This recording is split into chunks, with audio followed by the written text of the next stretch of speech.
Salut, j'espère que tu vas très bien. Bon, on va se plonger dans les énergies de la nouvelle lune en Gémeaux. On va aller voir ce que ça nous raconte de ce côté-là, ce que ça nous réserve peut-être, ou peut être appelé notre attention. Bonjour le coq. Ou peut-être est-il intéressant de porter son énergie, de porter ses actions. Qu'est-ce qui va être subtil à observer, peut-être plus éloquent, enfin bref. Dans quelle marmite allons-nous plonger ? Souvent, on dit que les Gémeaux sont très en lien avec la communication, c'est une réalité. Mais au-delà même du sens de communication, moi je voudrais parler de circulation. Comme la circulation des idées, des rencontres, des informations, circulation des possibles. Dans l'énergie du Gémeaux, on a tendance à refuser l'immobilité intellectuelle, la fixité du point de regard. C'est souvent dans cette énergie qu'on se rappelle qu'il existe plusieurs chemins pour arriver au même endroit, qu'on ouvre en fait des perspectives beaucoup plus vastes que celles qui peuvent être décrites initialement. Alors dans cette nouvelle lune, on peut regarder, on peut se demander où suis-je enfermée dans une seule façon de voir. Donc là, par opposition sur l'axe Gémeaux-Sagittaire, on ferait appel aussi à une émanation de l'énergie maladroite du Sagittaire. Cette capacité à suivre quelque chose de dogmatique dans la maladresse exprimée en face. Où est-ce que j'ai cessé d'être curieux, là aussi, où est-ce que mon monde des idées s'est refermé? Où est-ce que j'ai déclaré le non-intérêt d'une chose ou d'une autre chose, peut-être parfois après m'être passionnée pour ça. Et où est-ce que je répète 1000 fois les mêmes choses en fait, depuis des années? Quelle est ma phrase clé? Et je vais même aller au-delà, quelle est mon expression clé?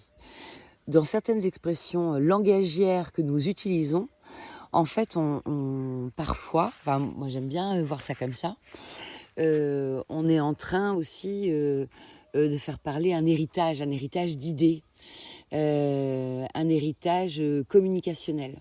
Il y a des expressions langagières qui se transmettent aussi de famille en famille. Et si on en a beaucoup, eh bien parfois c'est peut-être l'expression d'une fixité dans un passé. Bon, ça c'est une subtilité de décodage comme une autre. Le risque principal, pour le coup, de cette énergie, c'est la dispersion, la distraction à outrance, la déconcentration perpétuelle. Mais la grande force, c'est l'adaptation. La capacité à adopter le bon ton, la bonne attitude, le bon espace avec l'autre. Et évidemment, avec toujours en attention ce point de regard qui peut nous conduire jusqu'à la suradaptation. Donc c'est assez important d'avoir ça quand même en tête quand on rentre dans des énergies activées. Et je vais t'expliquer pourquoi dans quelques instants. Cependant, cette capacité d'adaptation dans un monde qui change aussi vite que le nôtre en ce moment, ça devient vraiment une compétence majeure. Je crois qu'on tient de Darwin cette phrase qui expliquait que le mécanisme de survie dépendait en grande partie de mécanismes d'adaptation. Et c'est une réalité. Et dans la croissance de l'être humain, puis je vais même aller au-delà, dans la croissance du petit mammifère, le principal boulot du petit mammifère, c'est de s'adapter aux grands qui sont autour de lui. Oui, Shadow, ça m'aurait étonné. Dans le même temps, qu'est-ce qu'on a? On a Uranus, qui est en Gémeaux, qui est considéré quand même comme un grand accélérateur. Et la nouvelle lune, elle intervient juste avant un événement astrologique assez important. Bon, depuis le 9 juin, tu le sais, Uranus est rentré en Gémeaux.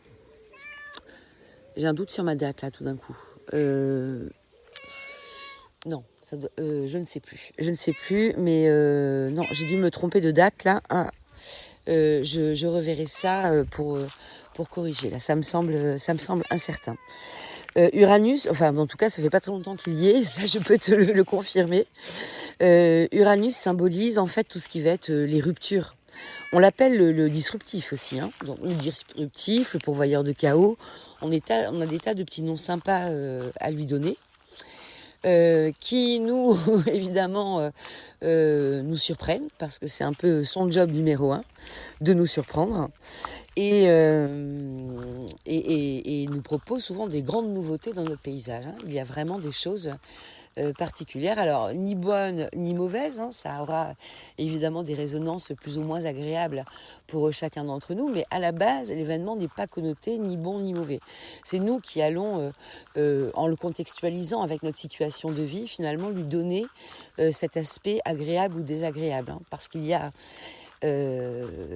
oui, si tout d'un coup Uranus vient balayer un édifice qu'on essayait de construire, évidemment, ça va être désagréable à vivre. Cependant, il y a toujours quelque chose d'intéressant à prendre dans le balayage que fait parfois Uranus.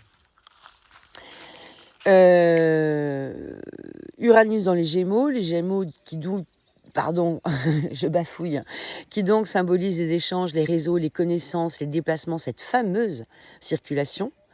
Et lorsque ces deux énergies se rencontrent, quand on a l'énergie du Gémeaux activée avec un Uranus en Gémeaux, une nouvelle lune en Gémeaux, eh bien le monde accélère.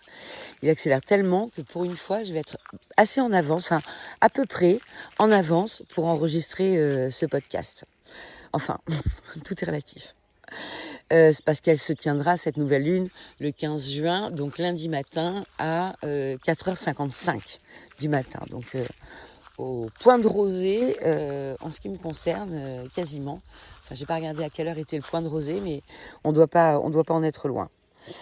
On va donc entrer là dans une activation uranienne importante pour plusieurs années, où nous allons être en face d'un système informatif qui va circuler beaucoup plus vite, des évolutions professionnelles certainement beaucoup plus rapides aussi, une prévalence possible de l'intelligence artificielle, à nous de nous en servir avec discernement, ça sera un challenge aussi le discernement, une réinvention des systèmes éducatifs, et j'ai envie de dire tant mieux, parce que on touche certaines limites, là c'est quand même plus que perceptible, et un rapport à la connaissance qui sera certainement bouleversé. C'est même peut-être à se demander si pour la première fois, peut-être, cette grande bibliothèque mondiale qui est Internet va peut-être commencer à servir un peu plus de façon globale, hein, bien entendu, hein, le champ de la connaissance que le champ du loisir, de la distraction et du divertissement, tel qu'il en est encore le majeur usage aujourd'hui. C'est pas là non plus pas de jugement, ni dans un sens ni dans l'autre, mais moi d'un point de vue personnel, j'ai toujours trouvé que c'était quand même très dommage de n'utiliser que peut-être, je sais pas, 4% ou 5% des potentiels proposés par cet outil. Pardon, il est encore très tôt le matin. D'où le chant du coq en démarrage. Et je suis en train de prendre quand même mon petit café en même temps parce que bon, ça va quoi, on n'est pas à la mine. Oui, donc oui, le potentiel Internet qui se révélerait peut-être plus plus orienté pour la recherche et l'approfondissement de connaissances, mais aussi de contacts. Il y a peut-être une autre manière de vivre cet outil et de se servir de cet outil dans les temps à venir. Ou bien il se dégrade aussi, hein, et du coup la réinvention se fait aussi dans un autre angle et dans un autre sens, hein. C'est-à-dire qu'au contraire, on est amené à se détacher de l'outil pour quelque raison que ce soit. Et du coup à réinventer ce que nous avons fait déjà depuis presque 20 ans, enfin un peu plus de 20 ans même, depuis l'arrivée d'Internet. Et du coup, le job, qu'est-ce que ça va être encore ici? À nouveau, question d'adaptation avec cette injection d'énergie uranienne dans ce contexte. Et Uranus, il a quand même cette capacité à venir récompenser les plus adaptables, ceux qui savent passer d'un appui à l'autre, d'une posture à l'autre, d'un plan à l'autre, dans les meilleures conditions. Parce qu'évidemment, il faut se garder de se perdre dans ce genre de moment aussi. Tout simplement, c'est induit en fait, parce que je suis en train de t'expliquer depuis tout à l'heure, mais sur le plan du thème collectif, ça nous demande quand même de sortir de nos certitudes. Ça fait plusieurs années en fait qu'on assiste à une polarisation qui est croissante, où chacun campe sur ses positions, chacun défend sa vérité. En fait, j'y pense parce qu'on commence à rentrer dans la grande danse des débats politiques concernant les élections prochaines en France, mais finalement, il y avait des humoristes qui disaient à une certaine époque vous arrivez avec vos questions et moi j'arrive avec mes réponses. Et puis, vous m'avez répondu, mais c'était pas ma question. Oui, mais c'est ma réponse. C'est-à-dire qu'on n'est pas là pour s'entendre, en fait. On est là pour je dirais s'affronter sans perméabilité, en fait, sans considération de point de vue. Bon, certains assimilent entêtement et pouvoir dans un certain registre de mécanique comportementale, c'est-à-dire tenir une position équivaut à un certain pouvoir. C'est très très égotique. Mais reconnaître qu'on a tort, reconnaître qu'on s'est trompé, pour certains, c'est une honte, c'est un affront total. Aller présenter des excuses quand on a fait une erreur en public ou quoi que ce soit d'autre, il y en a qui en sont proprement incapables.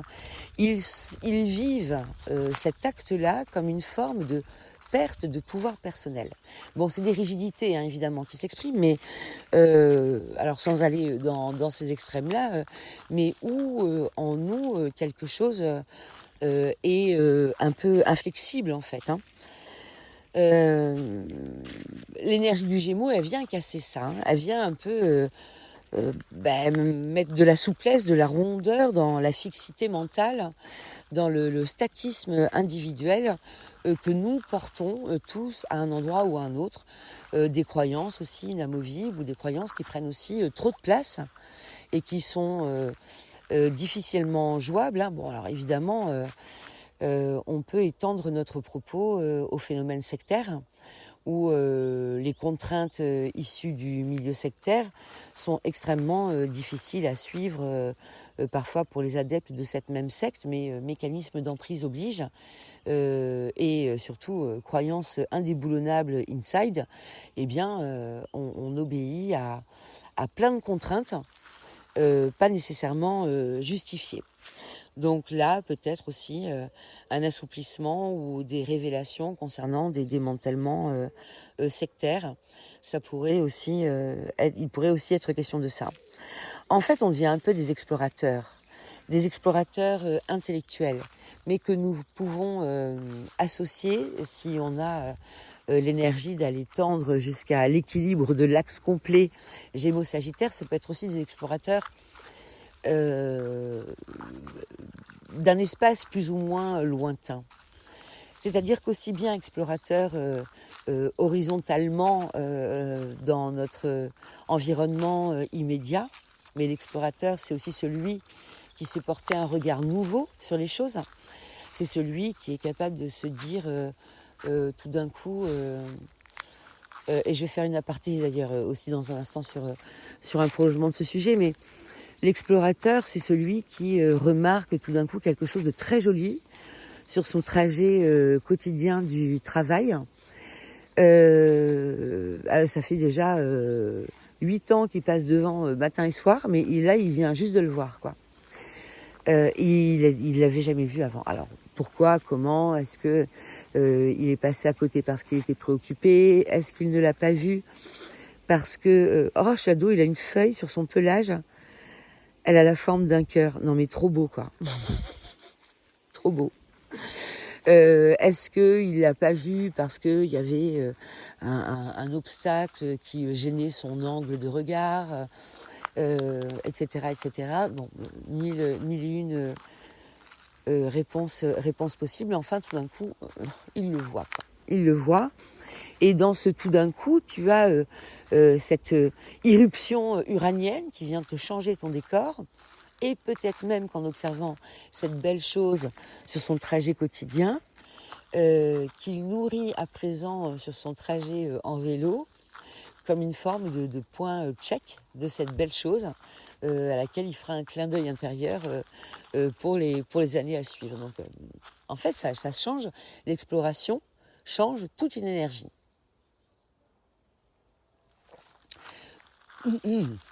Toute une énergie d'approche nouvelle de notre monde. Un regard rafraîchi. Il y a beaucoup de fraîcheur dans l'énergie du Gémeaux. Donc, on peut parler de l'innocence d'un regard aussi, de la recherche du beau. Et on peut d'ailleurs tout à fait donner un thème à nos explorations de manière à le vivre avec plus de légèreté encore. Bon, ça, c'est pour le sens horizontal. Et puis, on a l'exploration un peu plus verticale qui nous amène, en fait, à aller explorer de l'ancien à travers des lectures, des explorations plus intellectuelles, pourquoi pas, mais aussi avec des explorations touristiques pures et dures, hein, sur des sites de différentes époques. Et la projection du futur, avec parfois l'exploration d'un genre littéraire, d'un roman d'anticipation, d'un film de science-fiction, ouvrir la porte de certains possibles. Bon, typiquement, moi, pendant très longtemps, j'ai pas du tout aimé les films de science-fiction, mais je dirais que c'est assez en écho quand même avec mes codes, mes codes mercuriens. Qui ont une tendance à être quand même plus dans la dans la recherche des ancrages du passé et comprendre la construction du passé jusqu'à maintenant que dans la projection. Peut-être parce que quelque part tellement de possibles s'ouvrent à nous que voir une projection plaquée, bon, en plus quand on regarde la production de science-fiction, on est rarement en train de nous dépeindre des endroits où il fait bon vivre, hein, enfin en tout cas dans ce que j'ai à ma connaissance, hein. Mais ça plaît à beaucoup de monde et c'est porteur d'idées pour beaucoup de monde. D'ailleurs, juste une petite incise là pour parler de Jules Verne, hein. Jules Verne qui quand même met en scène dans ses romans des machines improbables qui, moins d'un siècle plus tard, ou autour d'un siècle plus tard, enfin... Je pense que les machines qu'il décrit sont pas toutes encore réalisées, mais se trouvent de manière concrète. Mais au moment où ces romans sortent, mais en fait, ce n'est que pure invention et science-fiction, hein. La description du laser, du sous-marin, enfin bon, bref.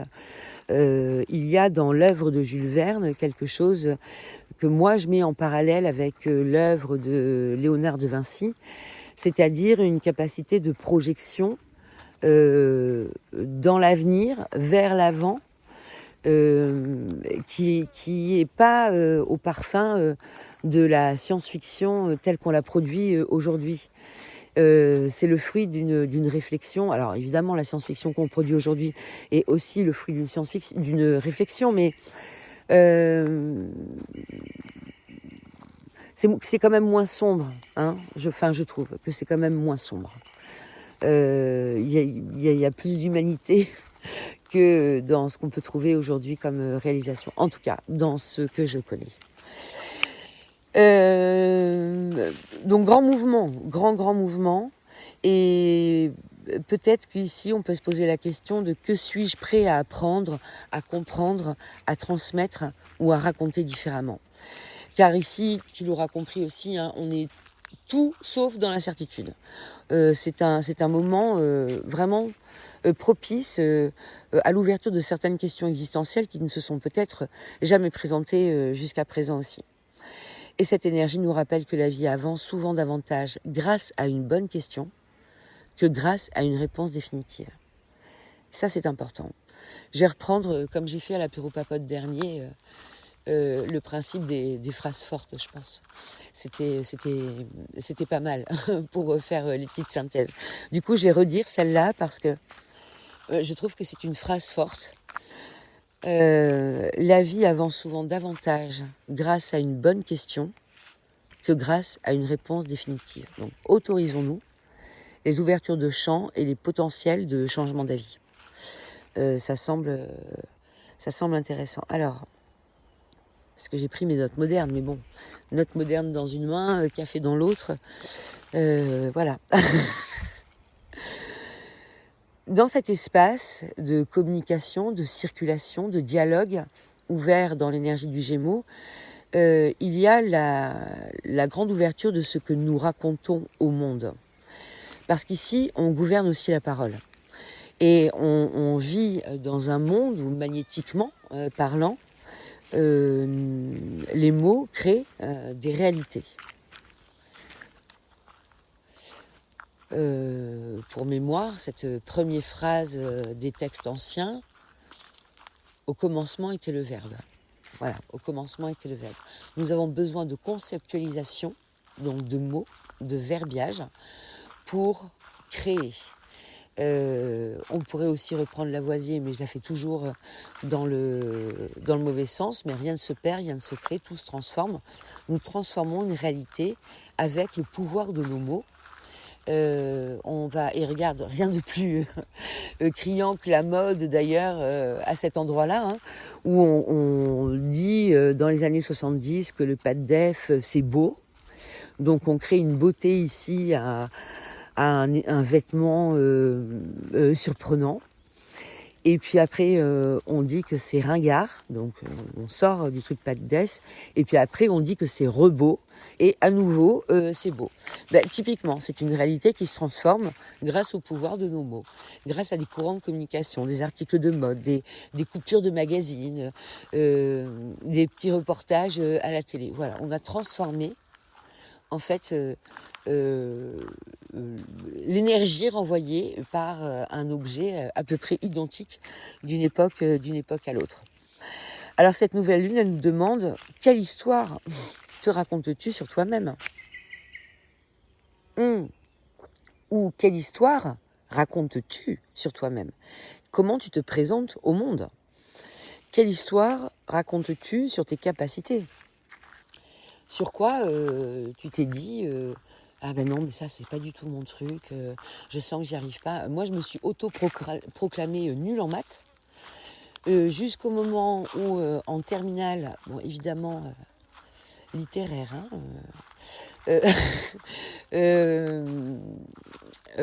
en fait ça m'a plu, j'ai compris quelque chose. Et jusqu'au moment où après, avec l'astrologie, qui est quand même un outil qui fait un très très grand appel à la géométrie, me suis dit que j'étais pas si nulle que ça.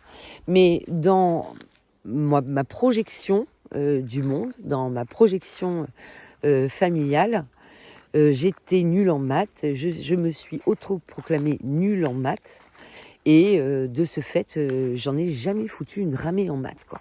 Mais vraiment.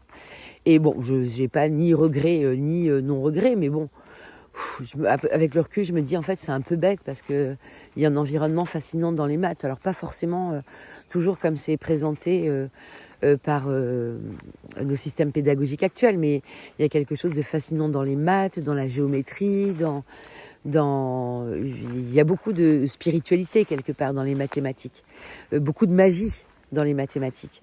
Il y a vraiment la possibilité d'aborder cette discipline comme un jeu. Donc bon voilà, bon bref, en tout cas, voilà qu'est-ce qu'on se raconte sur nos capacités. Et quelle histoire on se raconte sur nos avenirs ? Ou qu'est-ce qu'on raconte aux autres ?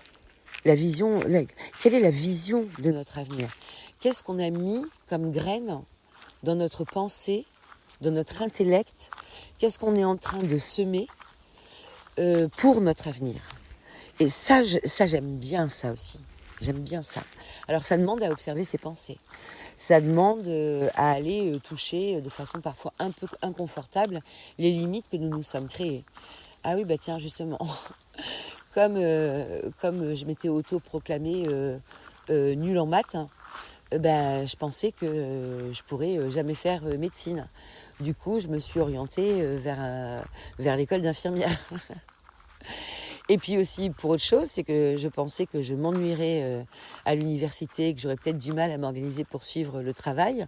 Et du coup, j'ai choisi école d'infirmière.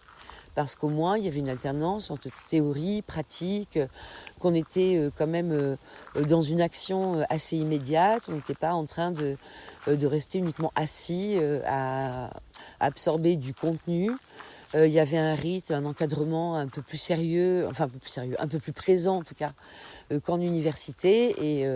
Et voilà. Et donc ça a été aussi une option de choix. Une option de choix que je regrette nullement. Mais mon processus s'est fait davantage ici par évitement et par croyance limitante sur mes potentiels que par un réel et premier engagement, même si après ce métier a été une passion, quoi. En fait, on peut vivre dans un récit de nous qui est devenu obsolète. Le je suis comme ça, définitif et planté, le je n'y arriverai jamais, ou ça c'est pas pour moi, ou dans la, enfin, évidemment, hein, culture aussi familiale, clanique, régionale, locale, enfin bref, tout ça venant aussi participer à nos limites, hein, mais dans la famille, ça n'a jamais fonctionné, et prendre de la réalité dite ou énoncée dans un récit, dans un propos, dans un discours, poser ici en fait un axe de vie indéboulonnable. Donc quand même, hein, quand même. Ici, on peut réécrire le scénario, ouvrir de plus grands angles. On entre dans un moment très disposé à l'invention, à la création, à la nouvelle idée, fracassante forcément, parce que boostée à l'Uranus. Donc le point de vue qui tout d'un coup vient tout changer. Ces prochaines années, on pourrait avoir quand même des découvertes majeures, des découvertes intellectuelles majeures, issues justement de ces explorations. Changer notre dialogue intérieur, parce qu'avant de changer une vie, nous changeons souvent le récit que nous en faisons. Et je pense que ça aussi, c'est une phrase forte. Avant de changer une vie, nous changeons souvent le récit que nous en faisons. Et j'y reviens, mais la question de l'introspection, la question de cette capacité à observer sa propre pensée et à comprendre énergétiquement, vibratoirement, ce qu'on est en train d'émaner en fait. Hein.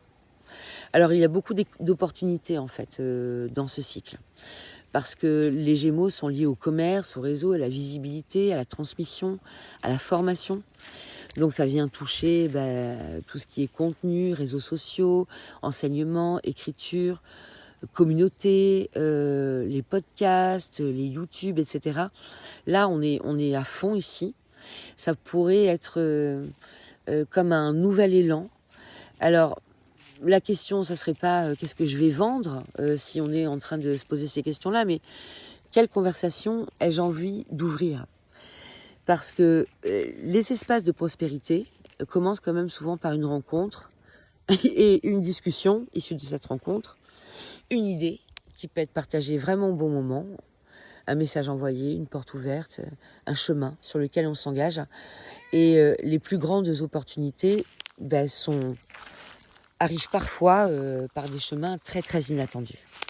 Cette énergie nous rappelle que de fait, osons un peu les sorties de zone de confort et changeons le chemin sur lequel on circule, changeons de chemin parfois. Allons nous perdre un petit peu pour aussi retrouver un nous plus équipé, quoi. Alors qu'est-ce qu'on pourrait se mettre un peu dans le carnet là comme question globale de réflexion ? Qu'est-ce que j'ai envie d'apprendre ? Est-ce qu'il y a un recul que j'ai pris sur certains objectifs peut-être. Qu'est-ce qui me faisait rêver de toucher du doigt? Est-ce que j'ai envie d'apprendre, je sais pas moi, à jouer de la guitare, à élever des abeilles? Bon, ça c'est parce que moi j'ai envie de ça en ce moment.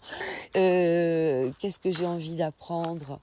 Un peu plus l'astrologie.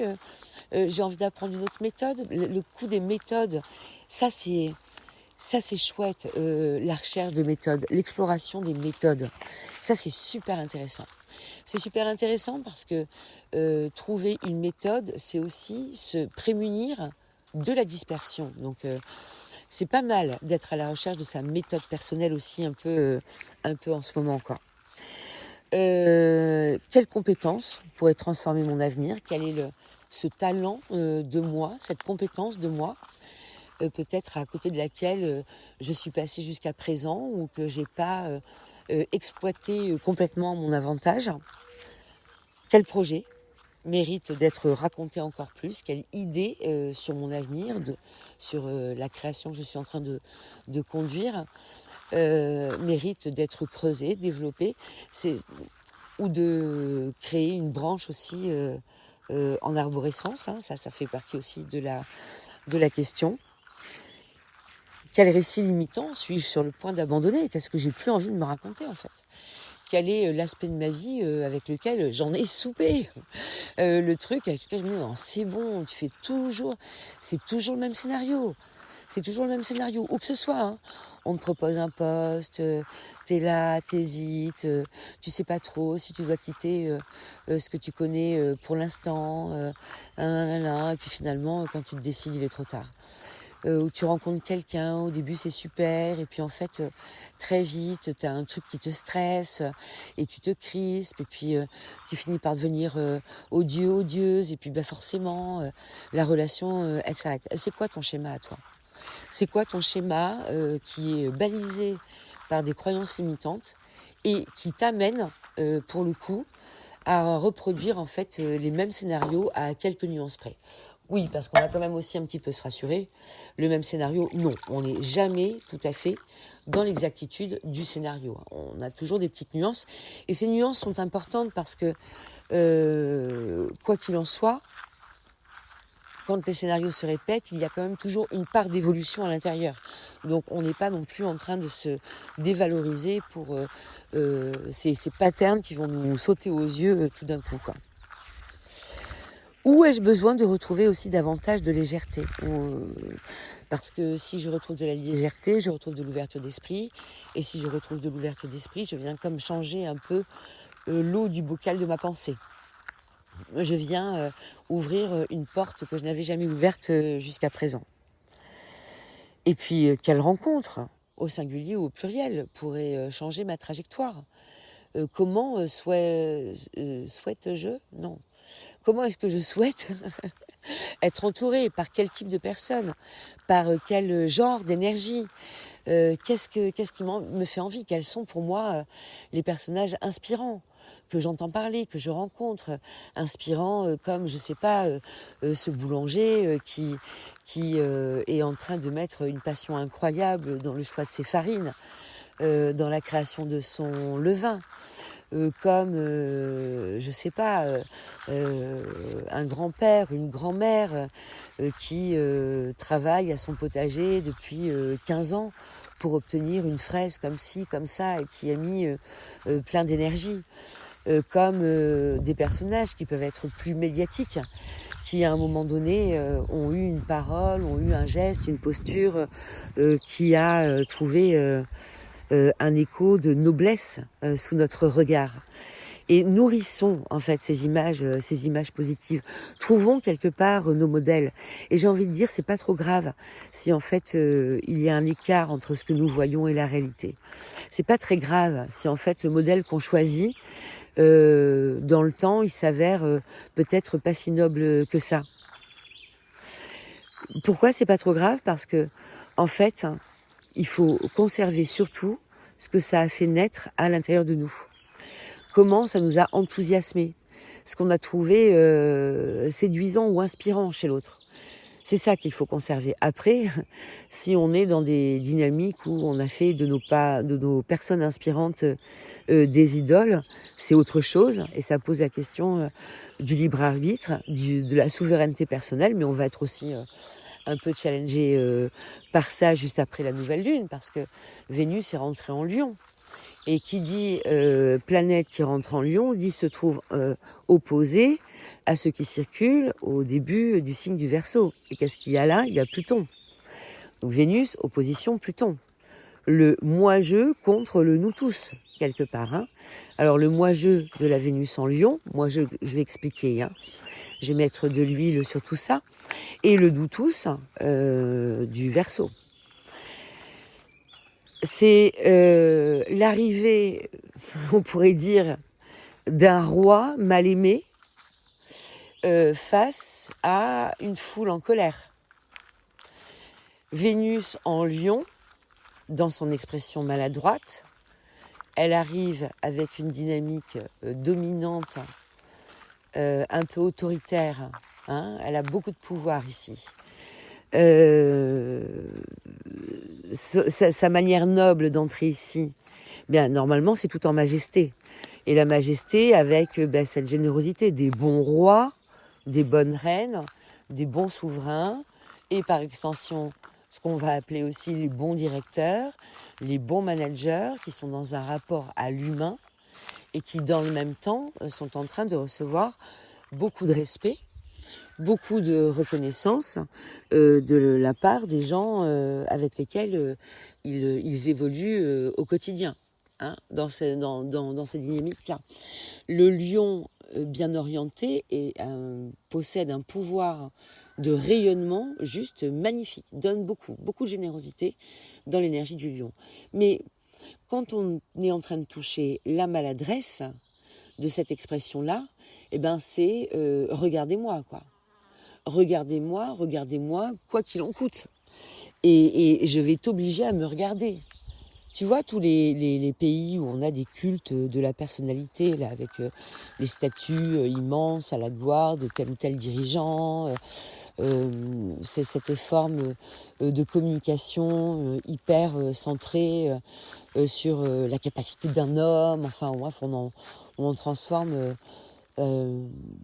le mec en héros, quoi. Enfin, ou la fille, hein, d'ailleurs. Il n'y a pas de genre ici, loin s'en faut. Ce sera peut-être des expressions un peu différentes parce que socialement, en fait, les chemins s'expriment différemment selon qu'on est homme ou femme dans ces expressions maladroites aussi. Mais l'idée, c'est ça un peu, hein, c'est de développer comme une forme de culte de la personnalité de soi et de vouloir attracter partout. Donc c'est pas rayonner naturellement, c'est aller se nourrir de ci, de ça, besoin qu'on dise t'es beau, t'es belle tout le temps, à chaque instant, parce que la narcissisation en fait est avide, qui a des vécus carencés derrière et qui rendent comme ça l'appel du regard et de l'énergie de l'autre avide. Bon, donc souverain qui peut être tyrannique face à un collectif porteur de Pluton, c'est-à-dire on est en train du coup de détruire un prérequis qui visiblement a fait son temps au sein du collectif. Donc on a beaucoup de charges émotionnelles aussi ici. Mais on a aussi du gros collectif. Donc on a des potentiels d'agitation, de révolte. Et nous, sur nos plans personnels, où est-ce qu'on fait notre Vénus en Lion? Où est-ce que notre désir avance de manière tyrannique plutôt que souveraine? Où est notre fixité intellectuelle par rapport à ce désir? Parce qu'on est aussi ici dans une énergie fixe. L'axe Lion-Verseau est un axe fixe. Donc c'est pas une énergie qui est très mobile. Alors que côté nouvelle lune, ça s'agite dans tous les sens. Hein. Tu l'as bien compris il y a quelques instants. Alors observons où la tyrannie opère en nous et on la calme. Hein. Observons ce que l'on peut voir aussi comme expression concrète de tout ça. Et puis, comprendre ce qui se passe. Tu sais quoi, déjà, ça nous met bien à distance, en fait, de cette tentative de domination. On laisse couler, on laisse passer. Je dis on laisse couler, on laisse passer parce que l'erreur serait de plonger, du coup, d'enflammer une forme de colère qui desservirait en fait un mouvement plus grand. J'ai presque envie de te dire, dans ces situations-là, garde ton énergie pour plus tard. Garde ton énergie pour une réponse plus construite. Ne plonge pas dans le piège de la réaction. Au contraire, construis une action. La dispersion induite par cette énergie Gémeaux en parallèle de cet aspect-là peut nous faire perdre aussi beaucoup d'énergie. Et on est nombreux à avoir ressenti une certaine fatigue ces derniers temps. Donc il y a cette importance d'aller cadrer un tout petit peu, de donner quelques limites, quelques bornes à cette énergie pour ne pas aller dans justement des comportements, des attitudes, des réponses qui sont trop volatiles, quoi, pas assez ancrées, sans structure, sans stratégie même, on pourrait dire. Donc non, il faut prendre le temps. Je pense que c'est plus sain de contrer un peu cette accélération du temps. Certaines réponses n'ont pas besoin d'être données immédiatement. Et parfois, il est plus sage de se présenter à nouveau avec une autre proposition, qui n'est pas forcément une contre-proposition, mais qui peut être une autre proposition. Là, on se sert intelligemment de cette énergie Gémeaux. Et on est du coup proposition de croissance pour nous-mêmes, en fait, dans notre dialogue intérieur ici. Et pourquoi pas, proposition de croissance aussi, face à nos interlocuteurs, si on arrive à aborder les sujets, les échanges avec cette posture-là. Donc vraiment, moi je trouve que c'est très intéressant, c'est jeune, c'est frais, c'est pétillant, c'est paillettes un peu dans tous les sens, quoi. Donc cette nouvelle lune en Gémeaux, elle ne nous demande pas de tout savoir, elle nous demande de rester vivant en fait intérieurement, de rester curieux, mobile, disponible. Le vent souffle rarement dans la direction que nous avions imaginée. Mais parfois, il sait nous conduire vers des territoires que nous n'aurions jamais osé explorer seuls. Alors, durant les prochaines semaines, moi je t'invite à faire quelque chose de très simple. Pose-toi davantage de questions. Parle à davantage de personnes. Prends ce livre qui est là, que tu t'es demandé pourquoi tu l'avais acheté. Après, ouvre-le, lis-le. Explore une idée nouvelle, laisse-toi gagner par ce petit coup d'air frais qui arrive ici. Et puis, surtout, laisse la vie te surprendre.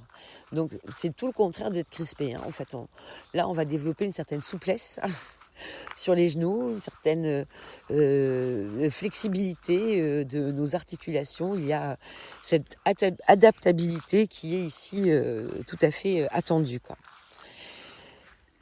De temps en temps, un simple échange peut devenir le début d'un tout nouveau chapitre.